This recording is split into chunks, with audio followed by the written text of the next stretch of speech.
Welcome to the ML Platform Podcast, brought to you by Neptune AI. In a show where Piotr and Arimas, together with top MLOps practitioners, explore the world of internal ML platforms and MLOps stack components. Today we've brought Olalekan from HRS Group to talk about building an internal ML platform at Scout24. And our leading principle, one of the number one leading principles says customer view first. And to be honest, the customer doesn't care if you are running in the Pacific Ocean or running on maybe black hole out of space, right? Now onto the show. Hello everyone and welcome to Machine Learning Platform Podcast. And today, as always, I'm joined by my co-host, who is a founder and CEO at Neptune AI. And today, as a guest on the episode, we have Olalekan Elesin, who is currently a director of data platform and a data architect in HRS Group. And he was previously also a TPM, which stands for Technical Product Manager at Scout24. I'm really feeling that this episode will be really good, as we'll get to discuss a lot of good stuff around building internal machine learning platforms. And nice to have you on the episode. Olalekan, would you mind sharing something about yourself with our listeners? All right, thank you. Thank you everyone for having me here. Thank you, Arimas. Thank you, Piotr. My name is Olalekan Elesin, Lekan for short, Director of Data Platform and a Data Architect at HRS Group. Like you said previously, I was the Technical Product Manager for the AI platform at Scout. And then on my weekends, so when I'm free, I'm also a machine learning hero for AWS. Who is machine learning hero? So I think it's AWS recognized for people that have done impressive, let's say, really good work in contributing to community knowledge about machine learning or different areas in AWS. So we have people around developer tools, we have people in data, we have people in serverless or containers. And I think developer tools, serverless, data, machine learning. And I think there's another one. So kind of evangelist. Some kind of evangelist, but not employed by HR, so it's more community driven. And does it come with any additional responsibilities, or is it more of a title? Do you get anything from it? Okay, yeah, sure. We get special goodies, right? So I think sometimes they give us because they give us AWS credits just to try out new technologies on AWS.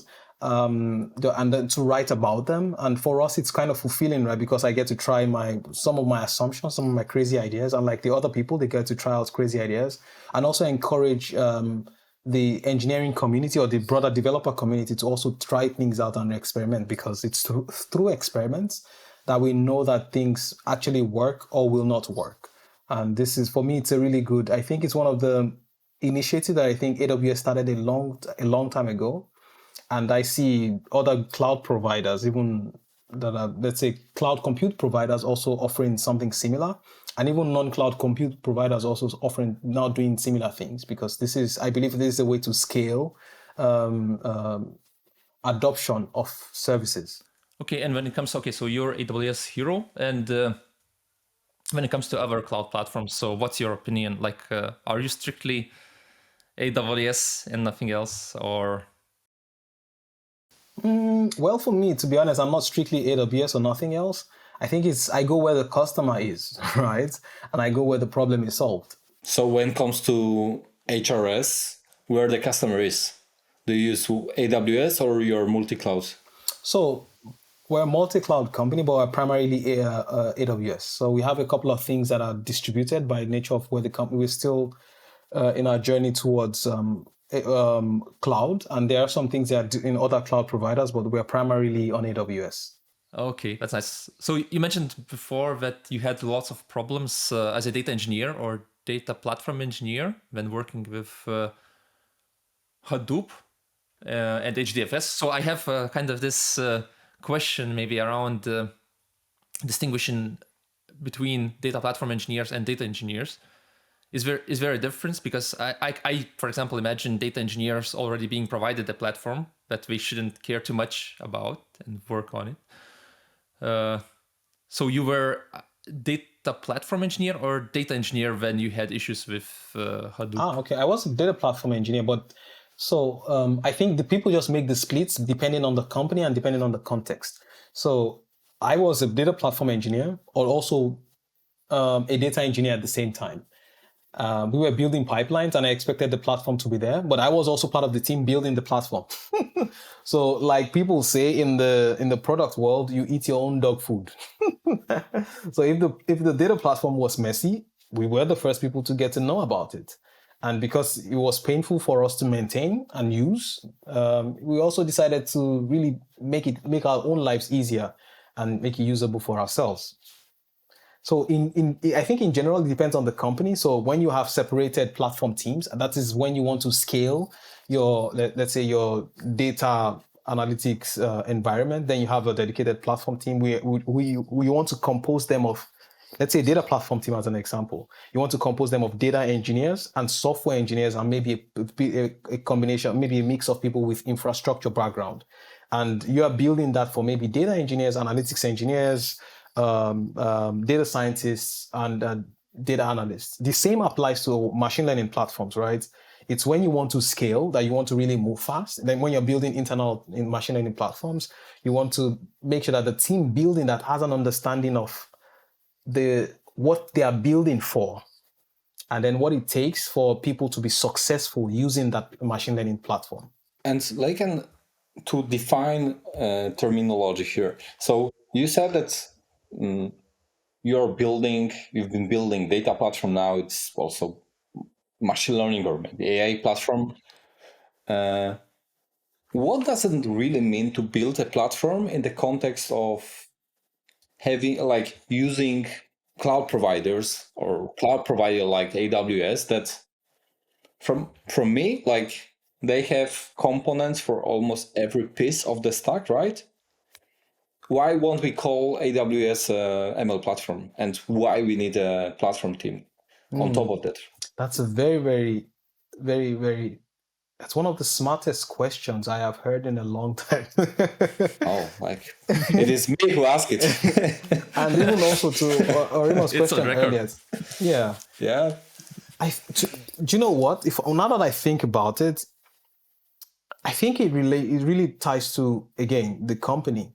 So a lot of times, when you think about how we make, when I was an engineer, I used to think differently. Now that I'm in engineering leadership, I think about these questions differently right now. And if I'm to answer that as in my current position, I'm looking at AWS and I'm looking at the people in the organization and how well they can grow from 0 to value in 24 hours or 8 hours of work. And if I look at the suite of any cloud provider, even AWS, let's say AWS right now, for a different engineering or technical persona, they can do that. But for the broader persona that we have in the company, they might not be able to do that. So how can we enable the broader persona in the company and elevate their experience? That's why we then have people build internal platforms. And then internal platform we also consider it as a strategic differentiator. This is how we as a company differentiate ourselves from our customers, because we are able to simplify how our colleagues can deliver value to the customer, to our suppliers, to the ecosystem that we play in as quickly as possible. And this is why I believe people should make decisions on building an internal platform. The same when I was at Scout, when we were building the AI platform, it was mainly around how can we make sure that we differentiate as quickly as possible with the ML capabilities that we have and the highly skilled data scientists that we have that we had at the company back then. And I need to ask you this question because, myself as a CEO of a startup that is imperfect in many ways, right? I see many areas for improvement all the time. But I also believe that as a company, we don't need to be state of the art in every aspect of our business. We need to identify just a few super important areas where we need to excel. The rest needs to be good enough. Why for HRS or Scout24, delivering from zero to value in 24 hours or 8 hours is so important. Why you wouldn't be okay with, let's say, okay, 2 weeks from zero to value in 2 weeks? It is still, it's still not so slow, right? No. Definitely, it's not so slow. But I think we like to push the. So if I think about the reason why I joined HRS, right, and the mission statement of the company is like we transform how businesses stay, work, and pay, and make their lives easier. And if we do that for the businesses, why can't we do that for ourselves? And for me, one of the most interesting things is that we might not be at 0 to value in 8 hours, but that's the target we're aiming for, right? We can think of an idea, we can test it out, and we can get it into the hands of customers as quickly as possible. And that way we learn by experimenting if this moves the needle, moves the market, reshapes the entire value stream for our customer. Zero to value in 8 hours is quite ambitious, but 2 weeks is, some people it might be sufficient, but for us it's that this is what we strive for. Actually, this is kind of bridges to one of my thoughts that I had during like last 2 days. So I was thinking about end-to-end solutions versus point solutions. So we talk a lot about that. So when it comes to machine learning, so we are experiment tracker, someone is feature platform, right? To me, it looks like once you provide this end-to-end machine learning platform, you kind of limit yourself to coming up with new things that can benefit the industry. And while you're producing a point solution, this is where you innovate, right? Because you can do more focused things. What's your opinion around this? Like maybe both point solutions versus end-to-end and this specific idea, because I haven't seen it discussed yet anywhere actually. Okay. So I think it's a journey of maturity.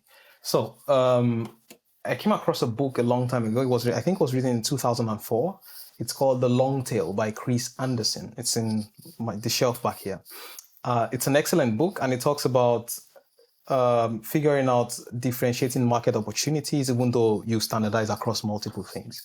And then those long tails are where you can really differentiate because they have really tailored needs. And in my head right now, but really internally, we built the data platform that works, that scales, that's on AWS. But then we're now looking at, the team is we're looking at what are the differentiating capabilities that we can ship to our colleagues in the company that helps them become better. So right now we're evaluating using large language models to improve the accuracy of, let's say, figuring out the relationship between two things or between two streams, which different teams used to do individually, and it was a bit manual. And this is then, even though we've built end-to-end, now we're building differentiating capabilities that are business capabilities, but then everybody in the company don't have to rebuild it. And if you flip that into the industry, right, we have people that will build end-to-end. And so we have AWS as an example, building serverless, building EC2, Fargate, and all these things, and putting in step functions, let's say Airflow, and all these possibilities. But then I think last year at reInvent, AWS decided to launch Amazon's AWS supply chain, which is then industry specific. For the supply chain, they built Amazon Health Lake, which is a data lake for health. They built, I think, something about finance. So it's eventually, right, you need to zero in on those specifics and see how you can really solve it. Example, you are solving for, let's say, logging and improving monitoring or visibility or explainability with machine learning models. These are things that I'm not sure SageMaker team will do exceptionally well like you are doing, but you have found a niche to say, let's zero in on this possibility. And as you will see that the more you keep exploring, the more you realize that we have built an end-to-end, but then there are even long tail use cases that we also need to continue to solve for to improve the customer experience. I think this is how I think about it. It's not for me, it's not an either or, it's together. I think that's when it comes to AWS, from my perspective, yes, it can be thought as end-to-end platform. If you look at the feature by feature, everything would be green or almost everything would be checked, right? So end-to-end. But in practice, I think it is a store of services, point solutions that are integrated to some extent, sometimes better, sometimes not, but they're easy to replace, like particular solution, and you'd have use a third-party tool. I think that I've read something like align those lines on AWS, one of AWS blog posts. I don't remember the exact one, but I think that it is in line with their strategy. So I'm not surprised that they are like okay. Maybe 8 years ago, I remembered all the AWS services. Today, I don't even know what is the number. Even their own employees don't know everything. Yeah, I'm just listing the names and not saying what they do, right? But Yeah, you're totally right. So if it's like you said, their strategy is for engineers. So toolbox. And what I mean by end-to-end doesn't mean, it might mean that you can plug and play all of them. It might mean that they're somewhat difficult to put together. But then the strategy, at least the way I would think about it, is a maturity journey. And I would say you have to think about end-to-end at some point, depending on the niche that you're in, and then think about long tail use cases around it. And this is to Orima's question, right? It's for me, it's a strategy I would solve for together. How I then allocate resources from an organization standpoint to solve that might differ. So I might say 70% of our resources is building that end-to-end, 30% goes into figuring out where are the niche use cases that we need to build capabilities around. So this is regarding internal ML platforms. So what I was referring mostly was about, let's say, companies that are not as big as AWS, that are maybe have a few hundreds of engineers, and they are trying to build these end-to-end platforms. While companies of the same size, 200 engineers, are building the point solutions, right? Okay. I would focus on the point solution. Yeah, I agree. But this is exactly where I thought that eventually, like these SaaS tools, or not necessarily SaaS tools, maybe open source tools that are point solutions, will probably be the places where new use cases and new capabilities will be created that are not yet present in the entire kind of ecosystem, right? Definitely. I completely agree with you. So I would really focus on point solutions. If I have limited resources, it's point solutions. And the funny thing is that the point solution then becomes end-to-end at some point because it also grows. So, I want to understand from your perspective a difference, a boundary. Maybe we don't need a boundary between data platform and ML platform. We do and we don't. So when I was at Scout, I was part of the data platform engineers, and I decided to take on the opportunity to be the technical product manager for the ML platform, which I think we just started at that point in time, right? And when I spoke to my colleagues, which were in the data platform team, I said, well, what do you think we should build first? They all were like, oh, you need to solve data quality. You need to solve for data quality, because they were seeing it really, really integrated. And we ran a couple of exercises with the people that we believe were the target customer, or the target internal customers of the ML platform back then. And we realized that data quality was number 4 or number 5, I cannot remember, on their importance bucket list. And what is important bucket list? How it was created?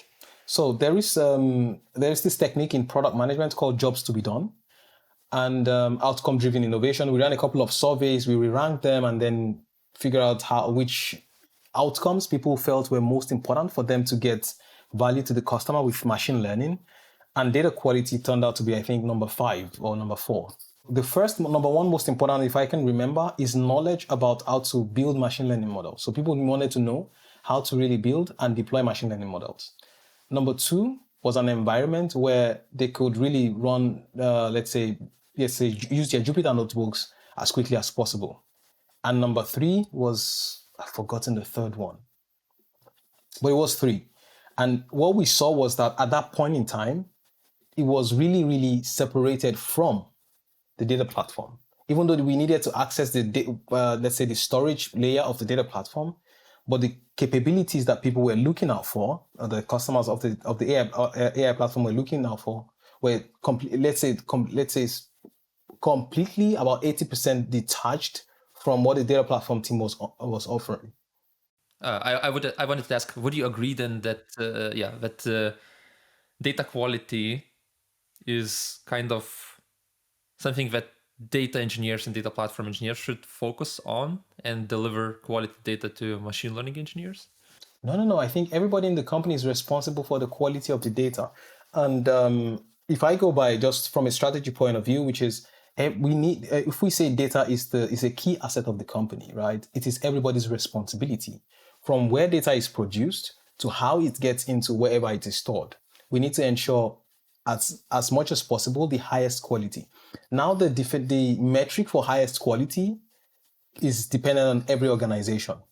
But at the point in time where we were figuring out who are the early adopters of the AI platform and what do they want, what outcomes do they want to achieve with the AI platform, data quality was number 4 on their list, or number 5. It wasn't that data quality was not important.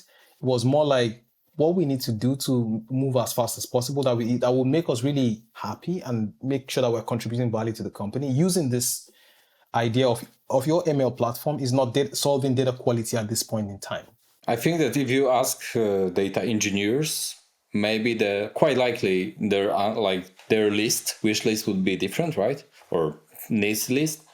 But you're kind of providing, from what I'm hearing, a definition, like maybe not explicitly, but implicitly, that it can be defined by personas, by users, right? So I guess that do you remember what were the job titles of people you've surveyed for a platform? Data scientists, software engineers, and product managers, with a large focus on data scientists. No, the ML platform. Not the ML platform.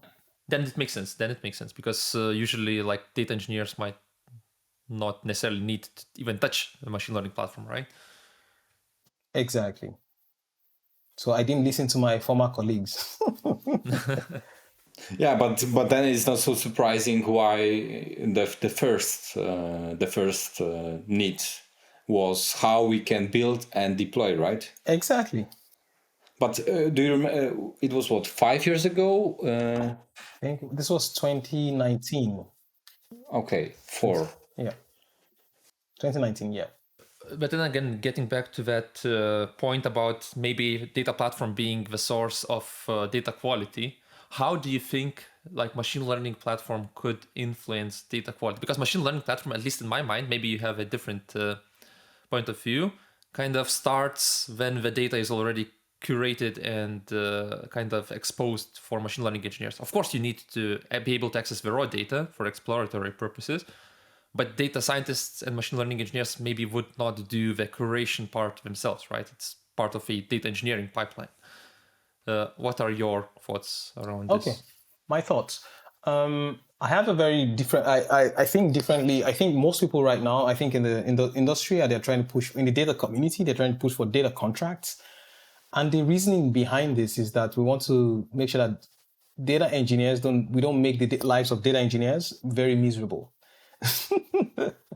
And I think, like I said before, if we are to consider data as a key company asset, then everybody is responsible for the quality. So from where the data is coming from, where's the source of the data itself? Is it coming from it? Let's say, is it coming from software applications? We must ensure that before the producer of this data ensures quality. That's the first. If you think about security and shift left, I would apply the shift left approach to where is the source of the data, and we start ensuring quality from where the data is generated. Then it gets into the. I'm not sure if I agree, but I'm curious. What about a case where like the data is a side effect, let's call it a positive side effect of my or this business function? Like they don't, you may need this particular data in for other like business line. We can generate it, but it is not the core business, right? I like for this particular business unit. Why, like, so, why I should care so much about the quality if I don't need it, if it is not. Yeah, and this is one of the things where I said it's more of it's a culture first rather than let's say technical solution, because the number one thing in any company that wants to move in direction of data is that we need to see data differently. When we start seeing data as a side effect, nobody would care. But if we all come to an understanding that this data, irrespective of how tiny it is helping us to improve our processes or improve our offerings to our customer, is helping us to reshape the market, then we treat it differently. And this is then the mindset that it's not like everybody needs to become a data engineer. Is that we all need to change our approach towards technology. We all need to change our approach towards software. We all need to change our approach towards data. Then even if it's a side effect, or it starts as, not even if it starts as a side effect, but then we see the possibility of someone using it and then bringing business value, then we all see that we are working towards the company goal. Yeah, like one is identify that this particular data is bringing value to other units. That makes sense, right? But I agree with Lakan, to be honest. I agree with Lakan, because if you have good enough processes in your company that allow you to enforce the data contract on the producer side, meaning the usually software engineer who's building the product, it is generalizable so much that it's probably not that complicated to introduce data contracts for these small data points. But what I was curious about is how at Scout24 you decided that it makes sense to build ML platform. What was the trigger? Who made this decision and why? So I think if I think back, if I remember correctly, we were in a technology transformation back then. And our CEO, his name is Richard, I've forgotten his last name, he's the CEO back then. And in collaboration with other the technology leaders, realized that we can really speed up delivery to the customer. So application delivery, data delivery, or data value delivery. So it was about DevOps transformation, really hinged on technology. And we looked at the value stream, and we saw, applications have to go through XYZ before they get into the hands of customers, or features have to go through a couple of things before they get into the hands of customers. So how can we make that faster? So we started the application platform, and which was in purview for another team. The data platform was already there, and then I think they looked at what other value capability do we deliver to our customers or suppliers, and there was data science in there, and we saw that at that point it was taking us a really long time to ship data science capabilities into the hands of customers. So his idea was, along with the other technology leaders, let's see if we come up with an AI platform, and if this helps us to speed up the delivery of data science capabilities or data science features or advanced analytic features into the hands of our customers. So there was then 3 platform pillars: application platform, data platform, and AI platform. And at that point, the data platform had no bandwidth to actually add ML or AI platform to what it was doing, because it was a lot. So we decided to break it out and say there is a dedicated AI platform, and then you have data scientists as internal customers, you have product software engineers as your internal customers. Make it work for these people. And do you remember how many data scientists and software engineers who were doing something with ML models Scout24 had at the time? I think, if I can remember, I think about, let's say, data scientists, maybe 12 to 14. Software engineers, I cannot count. I think almost every team wanted to do something with machine learning. almost everything. Okay. And did you have at that time already some ML models in production, or everybody wanted? We had some in production. We had some in the pipeline that should go into production. We had some that were being developed that was taking really long to get into production. And even not even the ML models alone, even the experience for the data scientists or for the software engineers who wanted to build machine learning models needed to be simplified. And those were the things that we saw and then said, let's build this and make this possible. And you were the like at this project from the very beginning, or you joined late from the very beginning? I was from the very beginning. So I understand the CEO or CTO decided let's create a platform to speed up the delivery of data solutions to your end users. But it is still pretty vague. Like, it is objective, right? It doesn't have 10 KPIs. How did you start? Like, what was the next step? What was your initial team? You are the leader, technical product manager, so I guess a leader of the team. What were the first 3-6 months? Where was the focus? Yeah, I think for me, the first 3-6 months, because we had a very short time to really show that this was a viable investment. I think the first 2 months was more really figuring out the problems that we wanted to solve. So there is a mission, there is a vision, but what does that mean on the day-to-day basis? What does that mean from let's say, a strategy standpoint? And that's why I said we ran a couple of surveys, which is, I recommend the book for any technical product manager. It's Outcome-Driven Innovation. It's very, very simple book to read. I will write it down. I will read it. And then we ran a couple of surveys with the personas that we believe we wanted to target, and then ran some statistics on top of those surveys to figure out what is the most pressing problem given this mission. What is the most pressing problem that the personas that we wanted to target really wanted us to solve for?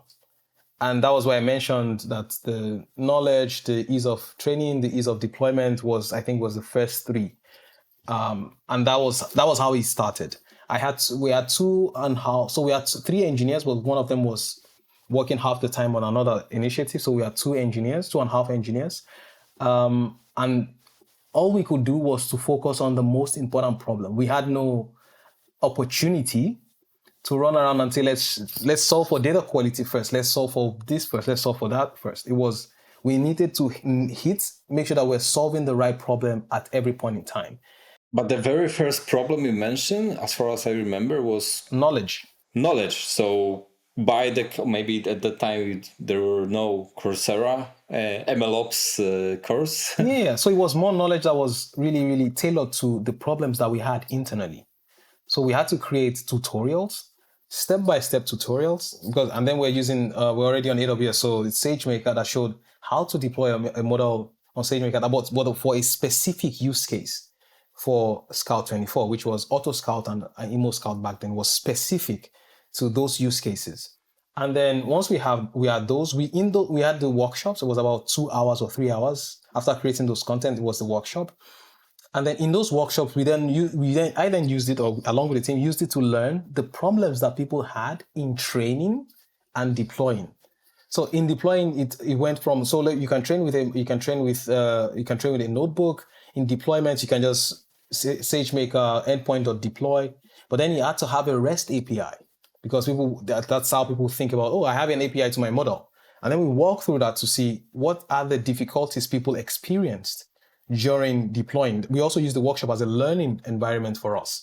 And we saw that when people were trying to deploy, they had 1 or 2 difficulties. So we also took that along with the engineers and sat together, drafted some user story mapping technique, and then figured out what we needed to solve to make it happen. And in some, maybe I think on a weekly basis, I sat with different data scientists, because I also had to juggle between Munich and Berlin. I sat with different data scientists to actually walk through how they run their day-to-day experience. So I will sit with them can you walk me through how you start your day? And I noticed that some of them were starting the notebook server or an EC2 instance and taking a bit of time, they will go back and come back and do a lot of installation. And I went back to the engineers and said, this is what I learned. What we should do is to simplify this experience. So what we then did was to create a CLI tool and that says AI Platform Start Notebook. And that would wrap around all possible libraries that the data scientists might need and starting a SageMaker notebook, and it was readily available in 2 minutes. Previously, they used to start the EC2 instance with the libraries installed and all that stuff in about 8 minutes. So we went from 8 minutes to 2 minutes. And what we then did was within the SageMaker notebook instance, because we didn't have SageMaker Studio back then, we installed the Scout24 specific tutorials. So if you go to the SageMaker notebook, there's a specific tab that says examples, and you will see SageMaker examples. In there, we also inserted Scout24 specific examples. So anyone starting the notebook and going through the documentation can already go. It's not like the example existed somewhere else. You can go in that SageMaker experience and still see the examples that are really specific to HRS.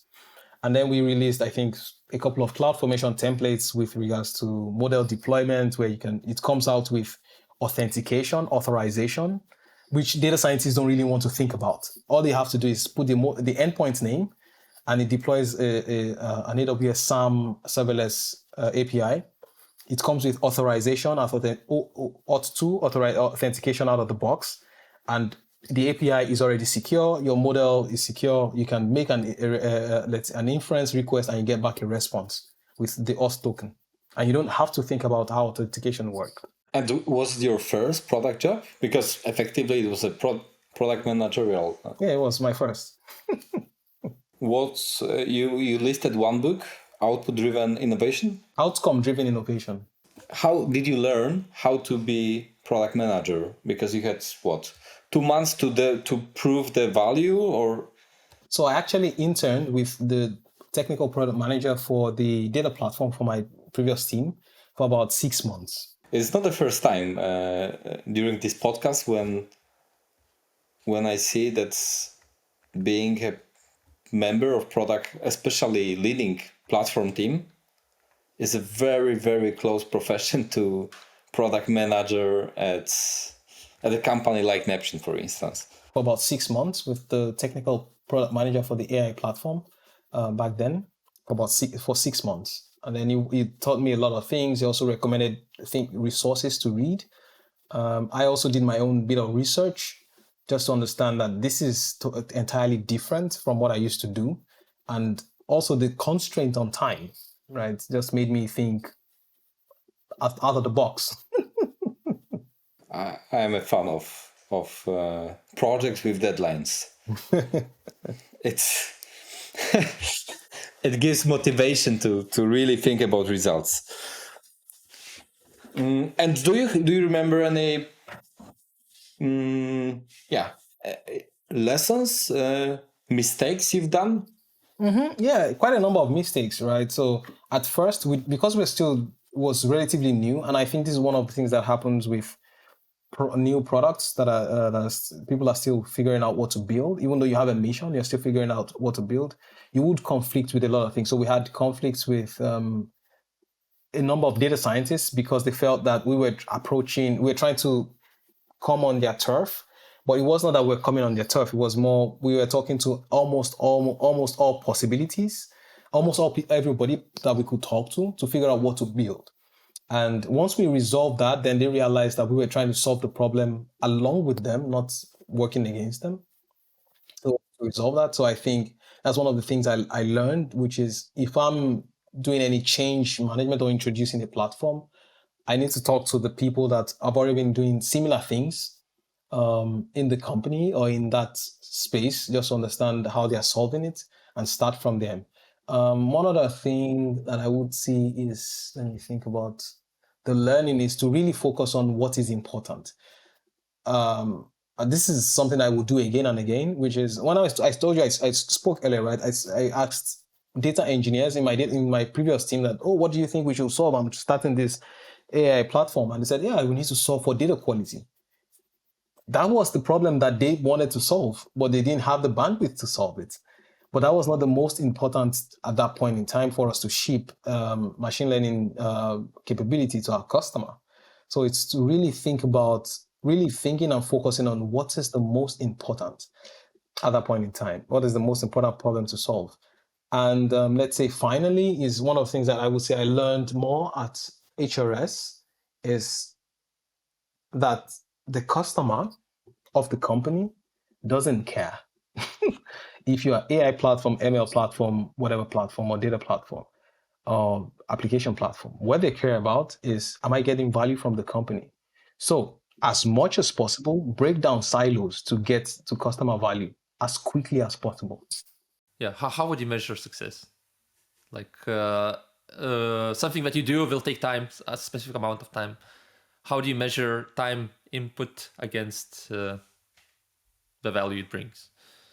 Yeah. I think one proxy is you look at how long it used to take and how long it takes now. So I remember we were looking at the time to deploy. It used to, at least we spoke with a number of data scientists, they said it used to take them at least 4 weeks. At the time when I left, it took them at most 2 weeks. And we even had one engineer go from exploration to having a REST endpoint in, I think, 4 days or 1 day or so. So that was an important proxy for us to look at. And I think for most platform teams, because they don't have direct impact on revenue. What they would, or bottom line, what they should look at, or what I look at, is lead time. So when does it, in the past, how long does it take for a new data request to go from point A to point X? And if you introduce your platform capabilities, how long does it take? If it used to take 7 minutes and you increased it to 8 hours, then it's not getting value to the customer.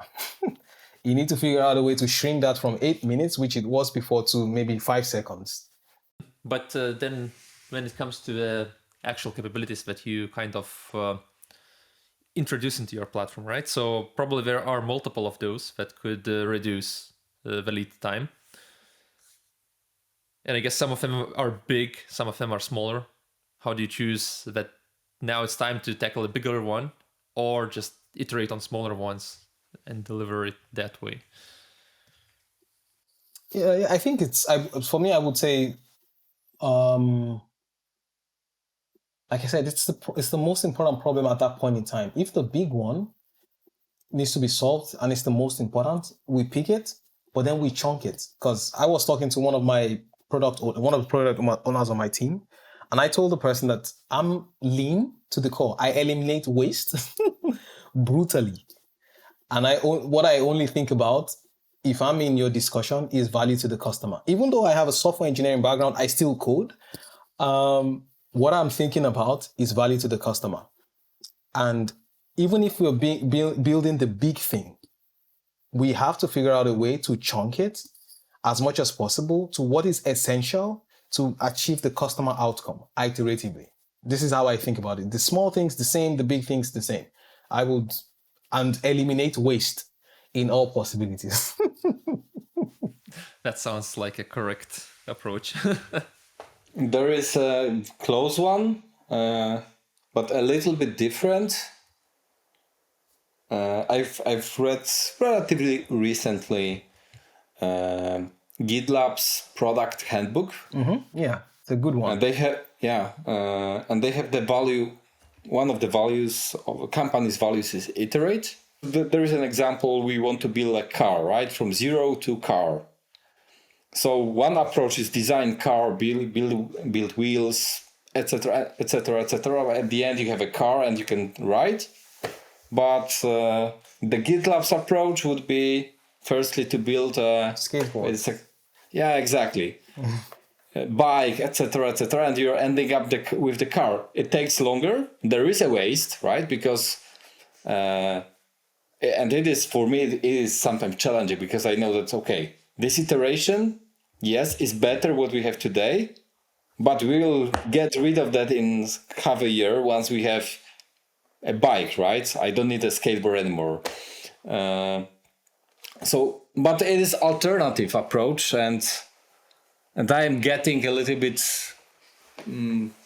biased towards GitLab's way, but still have not made my mind. I know that picture, and I was in one of our team meetings last week. I was showing them that picture, right? And for me, when I mention eliminate waste, is don't do work that adds no value to the customer delivery. Even if we don't have to, even if we have to do some things that maybe technical optimization, you need to tie it to customer value. When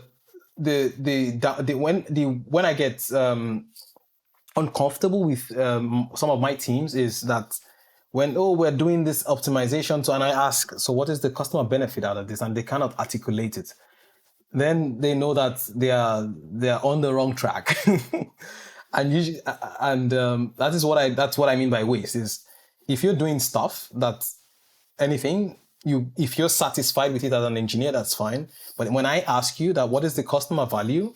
And I ask myself the same. If I'm going to put my hands on my keyboard and I'm about to send an email or write up some lines of code, I'm asking myself, who's the customer of this? And then what is the value they will get out of it? If they're not probably getting any value, I'm not doing it, or I would just rethink what I have to do. And then that's I agree with the GitLab approach, because I use that picture a lot with my teams. Actually, both approach, like even doing it in a way that where you are designing a car or a platform end to end, and building it step by step, even though particular step wouldn't bring value, like it brings value to complete in the long run, right?